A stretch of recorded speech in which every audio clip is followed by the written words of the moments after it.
एक दिन गांव के मैदान में खेलते खेलते हसन को जमीन पर एक बटुआ मिला। बटुआ खोलकर देखा तो उसमें काफी पैसे और कुछ कागज थे। उसके दोस्तों ने कहा, वाह, ये तो किस्मत से मिला है, रख लो।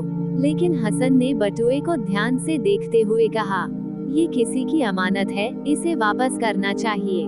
वो बटुआ लेकर गांव के चौक पर गया और जोर से आवाज लगाई, क्या किसी का बटुआ खो गया है?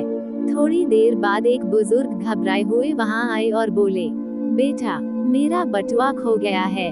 हसन ने उनसे सारी जानकारी पूछी और जब सब सही निकला तो बटुआ लौटा दिया। बुजुर्ग की आंखों में खुशी के आंसू आ गए। उन्होंने हसन को इनाम देना चाहा, मगर हसन ने मुस्कुराकर कहा, बाबा जी, मुझे इनाम नहीं चाहिए, बस आप मुझे दुआ दीजिए।